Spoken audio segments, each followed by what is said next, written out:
On va parler dans cette vidéo aujourd'hui des ex qui ont un style d'attachement qui est dit évitant. En gros, ce sont des gens qui ont du mal à lâcher prise dans le couple, qui ont du mal à s'impliquer dans le couple et qui ont du mal par définition à tomber amoureux. Et c'est comme s'ils étaient un petit peu insaisissables. Plus tu tentes de les mettre dedans, plus ils font un pas en arrière en disant « stop, ça va trop vite, je sais pas trop ». Et puis un jour, ils disparaissent. Alors, c'est frustrant parce qu'on a beaucoup donné pour que ça fonctionne.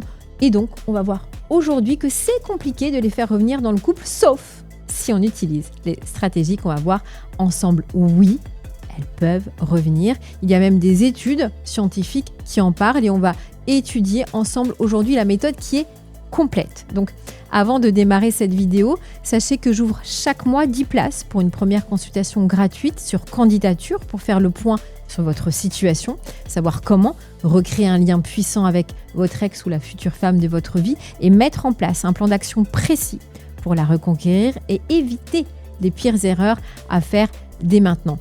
Et bien sûr, adapter ça à une ex évitante si jamais c'est son cas. Le lien se trouve juste en description. Alors rappelez-vous d'une chose quand on parle de profil psychologique ou d'étiquette, c'est qu'il y a ce qu'on appelle un pourcentage. Par exemple, on est tous un petit peu psychopathes, à quelques pourcentages près, 3 ou 4%. Pour autant, on n'est pas des tueurs en série. Ce qui correspondrait à 99% sur l'échelle du fait d'être psychopathe. Donc là, on va vraiment parler d'ex évitante, qui est un style d'attachement psychologique. Ton ex est peut-être à quelques pourcents et pas forcément à 100%. Donc, ce que je vais te donner là, c'est ce qui correspond à cette catégorie de personnes. D'accord ? Garde bien en tête que ton ex l'est plus ou moins. Déjà, première question à se poser, qui est intéressante du côté d'un profil évitant, c'est est-ce que tu préférerais être dans une relation amoureuse ou avoir une indépendance ? Il y a de fortes chances qu'elles répondent toutes « je préfère être indépendante ». L'amour représente pour elles quelque chose de dangereux. Un exemple très simple.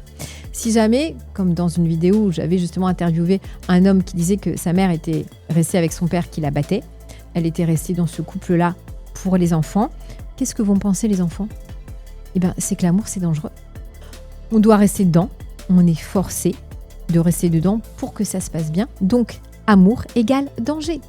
C'est un exemple parmi tant d'autres qu'on va voir aujourd'hui parce que l'amour, ça peut être aussi un signe pour certains d'enfermement. Elles ont l'impression que si elles rentrent dedans, elles ne pourront plus jamais en sortir par la suite parce qu'elles vont se sentir piégées. Donc si vous voulez comprendre la suite, je dois juste voir avec vous 2 types de personnalités évitantes. On va déjà commencer par celles qui s'appellent les dédaigneuses évitantes, puis on va voir les craintives évitantes. Alors, je vous recommande de prendre une petite feuille de papier pour noter dans quelle situation et dans quelle catégorie est votre ex. Commençons déjà par les dédaigneuses évitantes. Dans leur enfance, elles ont eu par exemple des parents qui étaient peu présents.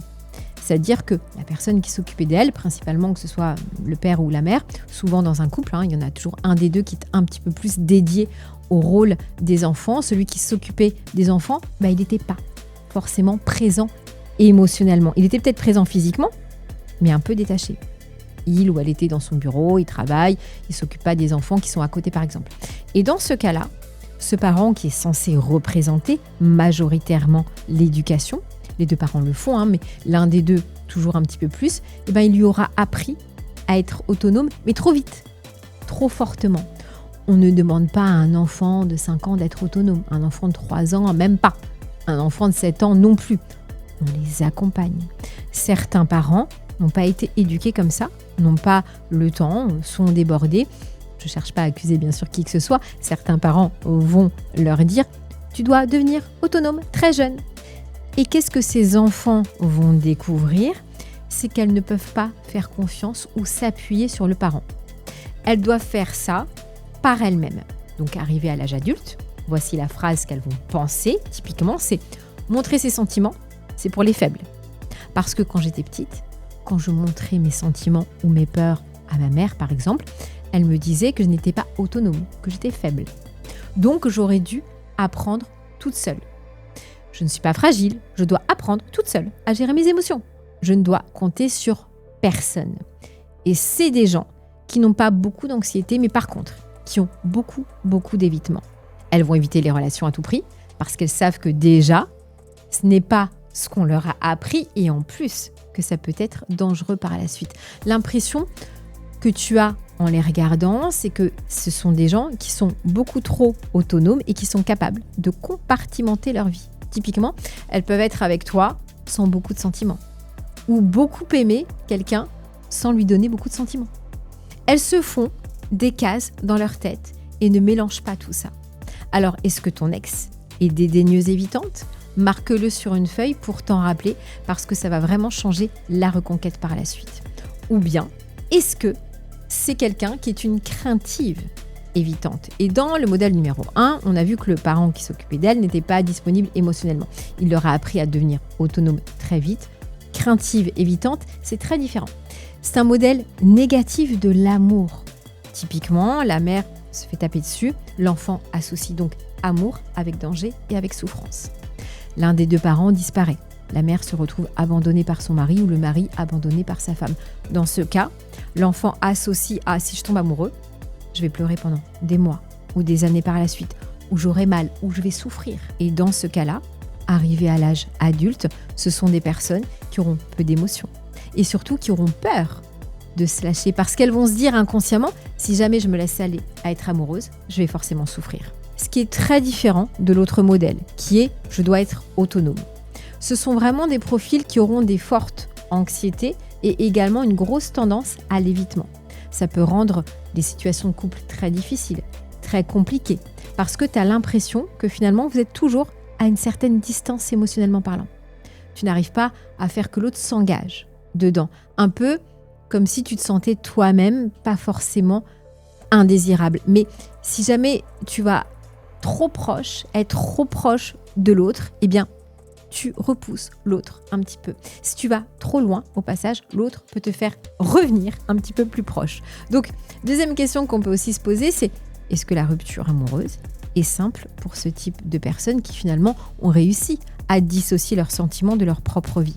La réponse, dans une étude de 2004, dit que ces gens-là ont moins de difficultés, en effet, avec les ruptures amoureuses. Typiquement, ça pourrait se résumer par la phrase suivante : c'est assez peu de peur de vous perdre, parce qu'elles ont mis en place beaucoup de mécanismes d'évitement et de défense pour le couple. Et surtout, pourquoi elles ont mis ça en place ? Eh bien, pour éviter la douleur imaginaire dans leur tête. Parce qu'il n'y a pas eu de douleur, mais dans leur tête, si jamais elles se laissent aller à être amoureuses, ce sera compliqué. Donc, elles se mettent une chape de plomb sur leurs sentiments. Elles préfèrent ne pas les regarder, ne pas les ressentir. C'est une mauvaise interprétation de leur part de l'amour qui est censé être quelque chose de positif. Plein de roses, plein de petits cœurs partout, plein de bisous, quelque chose de bon pour le cœur. C'est ça que vous pensez probablement si vous regardez cette vidéo, mais pour elles, pas du tout. Pour elles, ça représente la crainte, la peur, l'abandon, la souffrance, etc. Une personne évitante peut même être soulagée lorsqu'il y a une rupture amoureuse. Ça y est, ouf, j'ai réussi à éviter le danger, j'ai plus de risques. Je n'aurai plus rien à craindre. Et encore une fois, on parle de pourcentage. Si c'est quelques pourcents, ça change beaucoup comparé à un haut niveau d'évitement. L'évitante craintive, suite à la rupture amoureuse, sera souvent obsédée par la manière dont ça aurait pu être différent. Peut-être que j'aurais pu faire autre chose pour que ça se passe bien. Là où l'évitante dédaigneuse a beaucoup moins de regrets, c'est facile pour elle de s'adapter à une nouvelle réalité parce qu'elle n'a jamais été proche de vous. Et en vous quittant, elle est toujours ni très proche, ni très loin de vous. Au final, la troisième question qui est légitime de se poser, c'est est-ce que après la rupture amoureuse, il y aura du manque ? Parce que s'il y a du manque, dans ce cas, il y a une possibilité que cette personne revienne vers moi. Les deux types de profils qui sont évitants ont été entraînés depuis leur plus tendre enfance à ne pas ressentir, à rejeter tout type d'émotion. Alors, mettez bien ça dans ce contexte et je vais reparler de pourcentage, d'accord ? Parce que si jamais je bois du vin, par exemple, je n'ai pas un très bon palais, c'est-à-dire que je ne sais pas vraiment faire la différence entre un très bon vin et un mauvais vin. En gros, il y en a un qui coûte 1 euro et l'autre qui coûte 300 000 euros.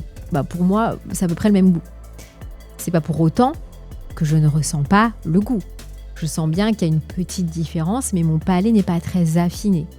Une personne qui est évitante, ce n'est pas qu'elle ne ressent absolument rien en amour. Elle ressent oui, mais c'est juste qu'elle ressent un peu moins par rapport à quelqu'un d'autre.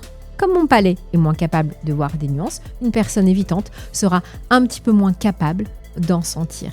Mais ce sont des gens qui ressentent quand même des choses. Ce ne sont pas juste évidemment des robots ou des personnes avec juste un énorme bouclier. À très fort niveau, on peut arriver sur des personnes pour qui, que tu sois présent ou pas, ou que tu sois complètement absent, ça crée à peu près le même état chez elles. Il n'y a pas une grosse différence. Il y a plusieurs critères qui font qu'une personne qui est évitante aura du manque. Les 2 premiers, qui correspondent aussi à des critères d'un couple classique, c'est est-ce que votre relation a une certaine durée ? Si on parle juste d'une relation d'un soir en boîte de nuit samedi dernier, entre minuit et minuit 30, où vous vous êtes embrassés, ça compte pas vraiment. Si maintenant, ça a duré dans le temps, forcément, ça comptera un peu plus. Autre chose, quelle était la qualité de la relation ? Est-ce qu'il y avait des basses scènes ? Est-ce qu'il y avait de l'amour ? Ou est-ce que c'était juste un champ de guerre avec beaucoup de soucis en permanence, des ruptures toutes les semaines ? Ces 2 critères-là, comme dans un couple classique, vont compter. Mais en plus, il y aura d'autres critères, comme par exemple, est-ce que vous arriviez à considérer son besoin d'être autonome, d'avoir de l'espace, ou est-ce que vous l'étouffiez en permanence ? Est-ce que vous avez aussi accepté cette différence-là, le fait que cette personne soit très autonome, ou est-ce que vous vous êtes moqué d'elle ? Est-ce que vous l'avez disputée ? Est-ce que vous avez créé des drames par rapport à ça ? Tu ne me montres jamais rien, ou est-ce que vous avez accepté ceci ou cela ? Se sentir accepté quand on est différent, c'est un signe d'amour. C'est le signe qu'elle peut revenir et qu'elle sera en sécurité avec vous parce que vous l'acceptez. Est-ce que vous l'avez noyée d'affection parce que moins elle donnait, plus vous avez donné de votre côté ? Est-ce que vous avez été patient ? Vous voyez qu'il y a quelques critères en plus par rapport à un couple classique. Question suivante, si on avance chronologiquement, est-ce que cette personne va te tendre la main pour te reconquérir ? Est-ce que ce sera elle qui sera à l'initiative de tout ça ? J'ai envie de te dire, ça peut arriver, mais probablement que non. C'est-à-dire que s'il y avait un pourcentage à faire, peut-être qu'à 55%, ce serait non. Et à 45%, ce serait oui. Il y a une espèce de tendance à ce que ce soit majoritairement pas elle qui prenne le contact, mais elle qui va perdre le contact et à vous de l'initier. Peut-être que ces personnes se qualifient de têtues, alors qu'en réalité, non. C'est juste qu'elles sont évitantes. Elles ne veulent pas être dans une relation parce que s'engager fait peur. Il y a quelque chose d'étonnant et j'aimerais que vous compreniez ça avant qu'on passe à la suite, c'est qu'elles sont souvent amies avec tous leurs ex. C'est même l'une de leurs caractéristiques, c'est arriver à se connecter avec quelqu'un sans être coincé dans une relation qui aurait un nom. Et pourquoi est-ce qu'elles restent amies avec leur ex ? Parce que globalement, elles ont toujours été à cette même distance. Elles n'ont jamais été aussi proches. Il y a un couple classique. On est des inconnus, on devient très intime, très proche pendant quelques années, puis ça explose. Mais là, vous étiez en quelque sorte des inconnus. Et elles sont toujours, elles, restées à cette distance-là. Et maintenant que vous êtes des ex, ou avec tous leurs autres ex, elles sont juste un tout petit peu plus loin. Mais ça ne change pas grand-chose au final. Quand est-ce qu'elles reviennent ? Parfois des semaines, parfois des mois, parfois des années. C'est globalement long, mais c'est aussi quelque chose qui est extrêmement frustrant. Parce que toi, si tu es amoureux d'une personne qui est évitante, c'est probablement que tu as l'autre type d'attachement qui est inverse, c'est-à-dire l'attachement anxieux ou dépendant affectif. Et pour un dépendant affectif, chaque seconde sans l'être aimé, c'est des secondes qui sont très longues. Alors que pour une personne qui est évitante, chaque heure, ça va, ça se passe très bien. Elles sont tranquilles, elles sont autonomes. Elles vont très bien, probablement, essayer de vous mettre dans la case ami directement. Donc, il y a quelque chose de perturbant à ça parce que la majorité des gens se disent « Génial, je vais pouvoir jouer la fausse amitié et revenir doucement dans leur vie », alors qu'en réalité, elles t'ont juste mis à la bonne distance. Et sache bien une chose, c'est que si elles font ça avec tout le monde, c'est parce qu'il n'y a jamais eu beaucoup d'émotions. Un couple classique, quand tu te sépares, tu mets quelques mois, quelques années avant de te reparler, avant d'être amis à nouveau. Là, au bout de quelques jours, elles peuvent être amies avec toi Et là, tu comprends pas du tout ce qui se passe. C'est juste qu'elles sont évitantes. Encore une fois, elles sont toujours plus ou moins à cette même distance. Et donc là, on commence à avoir une piste pour notre stratégie de reconquête. Elles souhaitent être toujours globalement à cette distance. Pourquoi est-ce que ça se passe comme ça? Parce qu'on l'a vu, dans l'enfance, ça s'est mal passé. Il y a eu un mauvais modèle de base familial, mauvais apprentissage dans la vie. Et quelque part, quand elles étaient enfants, il y a eu un souci, une fragilité avec leur ego. Ce petit enfant qui voulait aimer son papa ou sa maman s'est retrouvé plus ou moins rejeté ou autonome trop vite ou délaissé. Et si elles veulent être toujours proches de tout le monde, c'est aussi un peu pour leur ego, pour avoir quand même cette connexion. Elles en ont peur, mais elles s'en rapprochent. Elles sont éduquées à devenir autonomes parce que la raison initiale, c'est qu'elles ont compris, en tout cas, que leurs parents leur montraient qu'elles n'avaient pas tant de valeur que ça. Alors attention, je ne dis pas que les parents l'ont dit clairement, mais en tout cas, c'est comme ça que elle l'a interprété et ressenti de son côté. Tu n'as pas de valeur. Je ne m'occuperai pas de toi, donc tu dois être autonome. C'est pour ça que si jamais tu en profites un petit peu et que tu crées un vrai silence radio, elles veulent revenir. Toi, tu dis non, pas tout de suite, je dois réfléchir. Finalement, tu les repousses. Et ça, elles ne le veulent pas non plus. Elles veulent toujours rester à cette distance. Et si tu les repousses, ça signifie qu'elles n'ont pas de valeur non plus. Elles retournent donc dans un schéma enfantin qu'elles connaissent finalement. Ça signifie que tu dois faire un silence radio, tu dois montrer que tu es dans toi, dans une introspection, tu dois montrer que tu comprends ce qu'elles ressentent, que tu comprends leurs besoins d'espace et d'autonomie et qu'au bon moment, tu dois initier avec un message. Une fois que tu as fait ce silence radio, pour revenir sans non plus noyer l'autre de messages, tu acceptes la rupture amoureuse, tu pars en silence radio, tu fais ton introspection, ça c'est super important, tu lui montres que toi tu es en train de progresser. Et au bout de quelques semaines, à quelques mois, tu reviens, tu inities avec un message, tu reprends contact. Si jamais elle ne te répond pas directement, sache bien qu'une personne qui a le profil évitant n'est pas très pressée du tout pour te répondre.